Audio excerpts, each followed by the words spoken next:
Ariel Helwani in Las Vegas, days away now from UFC 239, alongside Diego Sanchez, who meets Michael Chiesa this Saturday right here in Sin City. Diego, it's great to see you, my friend. Big week for you. Hall of Fame, big fight.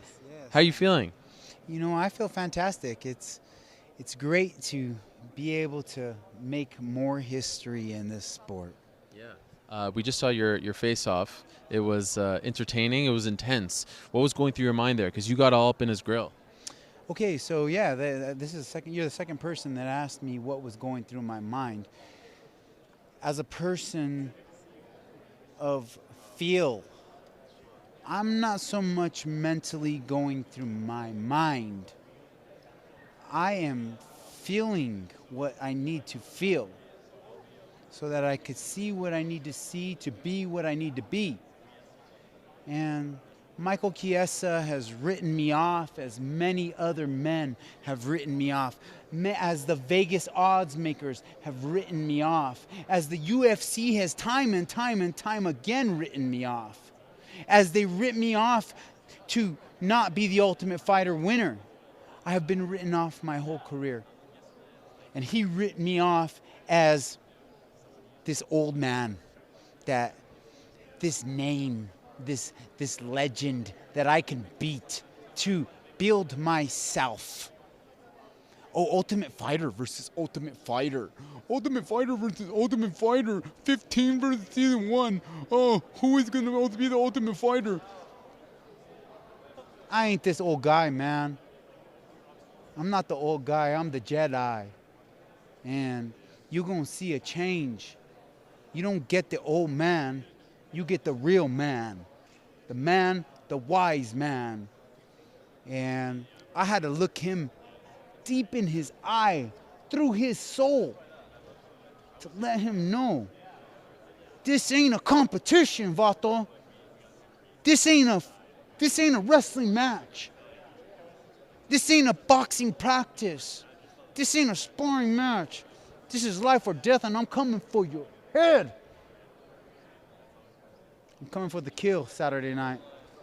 And I let him know today, hey, I ain't playing. I ain't joking.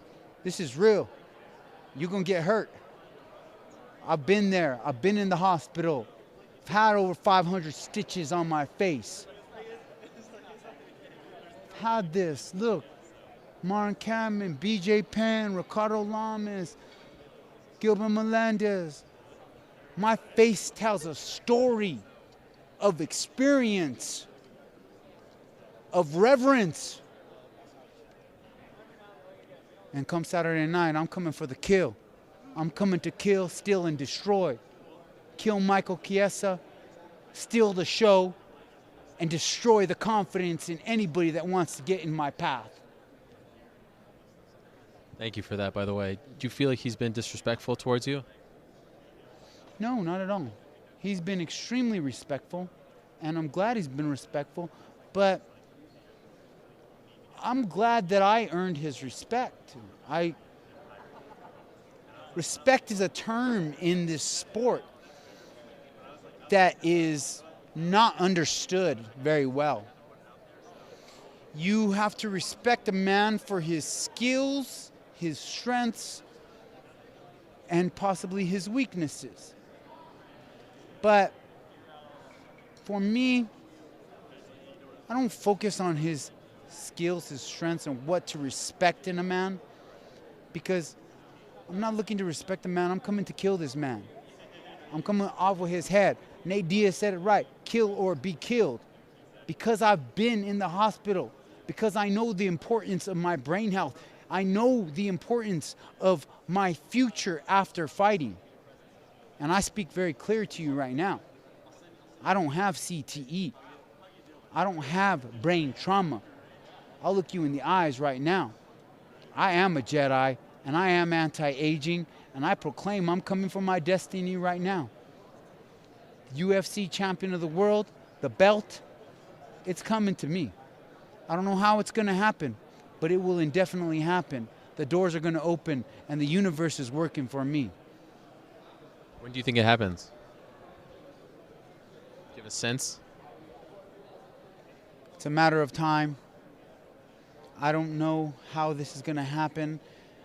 This is the 33rd fight on my contract with the organization.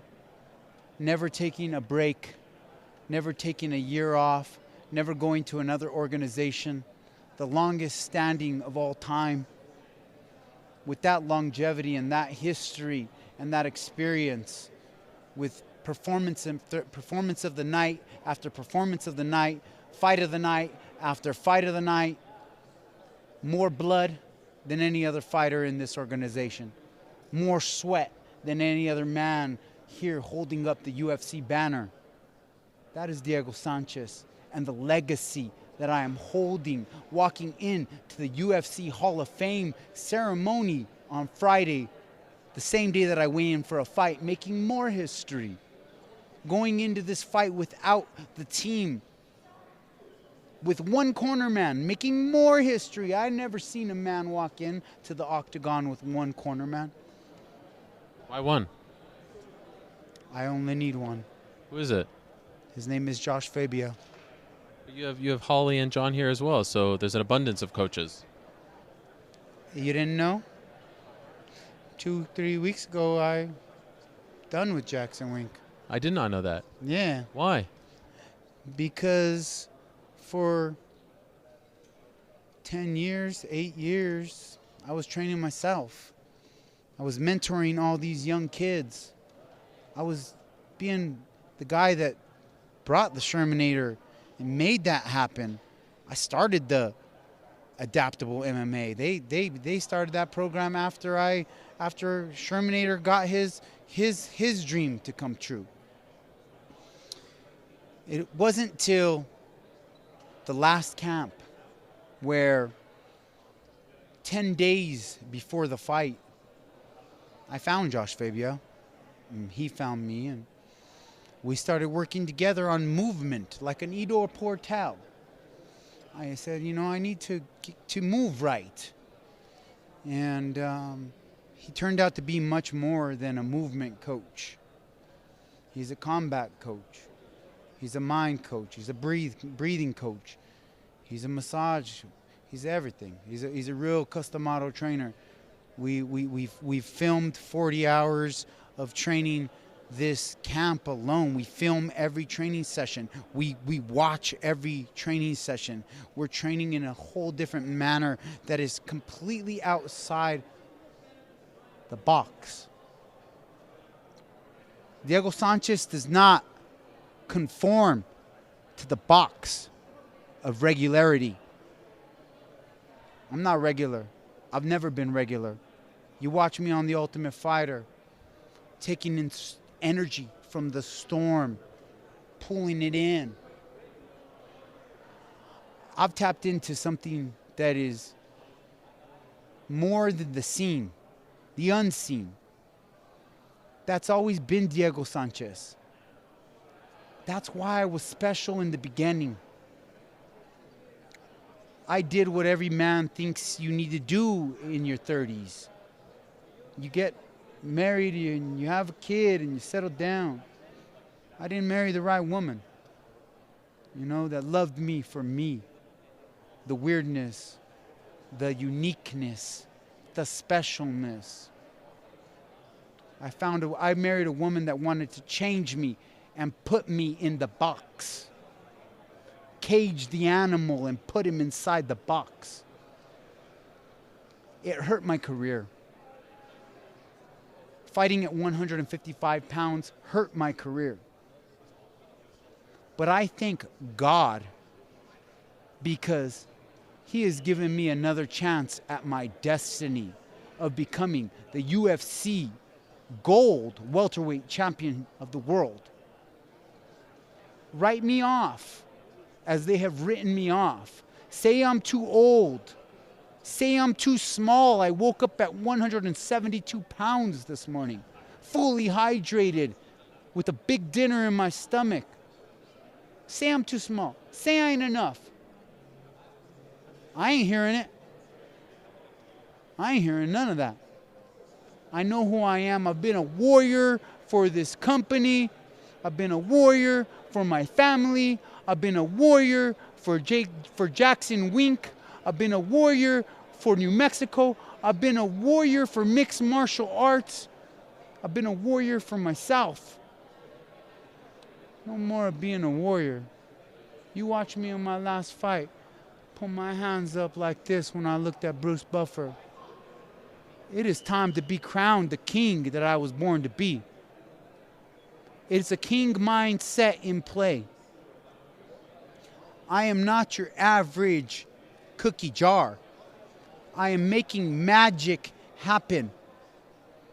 Witness it Saturday night, because this is going to be fast and it will be a first round finish. I'm coming with an explanation mark to conclude this contract and go into my renegotiation process with some sustenance, some value, because I know that I am an entertainer. I am more than just a fighter. I am an entertainer, and I will entertain you again come Saturday night. You have been entertained my entire career. The blood, the hits I had to take to entertain you guys. I paid my dues, and I took my hits. I took my cuts, and I took my ER visits. Now the king is going to send off with their heads. It ain't my turn to go to the ER. It's my turn to be the king, to be the champion. And I proclaim it to you, the world, right now. I'm coming for the UFC Gold Welterweight Ultimate Fighting Championship title. And I'm telling you, the fans out there, put your heart, put your hope in someone that is like you, the underdog. The underdog that they want to write off and they want to say, you can't do it. You don't got enough money. You don't got enough height. You don't got enough reach. You don't got enough striking talent. Well, believe this. I am the real Cinderella man. I am the real Rocky, and I'm coming from my belts. I know we have to wrap, but I want to ask, just to be clear, why did you leave Jackson Wink? The team. All right? The team. It is an effort. A team effort. John said it. There is no I in team. Well, I see it differently. I see it as there is no team in I. And I am the only one stepping in there in the cage. I brain, I mind, I heart, I spirit, I body is on the line. I life is on the line. The level of importance for Diego Sanchez, the man that opened the gate for Jackson himself to be in the UFC, the man that opened the door on The Ultimate Fighter the first season. This man was put at a very low level of importance. The team was the importance. And these are all up-and-comers. Up-and-comers, young guys, even amateurs, young pros. It's a team thing. But it is an I thing when it comes to Diego, and I need a trainer. And I didn't know that I needed a trainer till I found a trainer, till I realized once I had a trainer that I was training myself for 10 years. I was not being trained. And 3 months before the fight, I got back from Hawaii from helping BJ Penn get ready for his fight. I sent a text message to Greg and Wink saying, let me buy you dinner. Let's do a team meeting because I'm a professional athlete and we need to set a plan going forward because I know how much is at stake in this fight. My contract, my career, my life, so much is at stake. This is a culmination of 20 years of hard work coming into one night. I needed to do this. 3 months out, I set this text message. Let me buy you guys dinner. I didn't get a text back from either of them. And I looked at that as a slap in the face. I looked at that as an insult because I see them on Instagram with Holly, who has the title fight, team meeting. John, who has the title belt, making all the big money, the GOAT, team meetings. But you know what? I opened that door. I am the OG. I'm the original Ultimate Fighter. And you know what? Maybe they ripped me off like many other people wrote me off as this guy who's on his way out. He might be done. You know, oh, Diego's going to train himself his own weird way anyway. But you know what? Maybe I am a guy who needs a trainer that's going to be on my ass. Maybe I need a guy who's going to understand. Maybe, you know what, I might be 15 minutes late because that's Diego Sanchez. I got a daughter and I'm a full-time father on my own with no help. There was a lot in play, but I'll tell you this. The time, the energy, the effort, and the love was not there to make Diego Sanchez a better fighter. And I need to be better to win this Ultimate Fighting Championship gold title. I gotta get better. I gotta learn. I have to adapt. I have to find where I need to be, what space I need to be, what techniques need to be. New techniques. If they ain't teaching me nothing, man, for 10 years, I was just trying to be a Winklejohn striker just because he's a southpaw. His style is not good for me, man. It hurt me. Like, being out here and trying this and trying to be in that space of a kickboxing match, that's not Diego Sanchez. Diego Sanchez is get inside. If anything, I'm fighting like Tyson on the inside with the hooks and the uppercuts and initiating that space, closing the distance, working that, learning that. That's why I hired Josh Fabia as a movement coach, so that I could get to moving correctly. And I knew that with my mind and my heart and my spirit, that I would find a way, because that's what I do. I find a way. And that's what I'm going to do to earn this UFC welterweight gold strap around my waist. I'm going to find a way. You better believe it. Thank you very much, Diego. I really appreciate it. Good luck to you on Saturday. Always a pleasure. Thank you.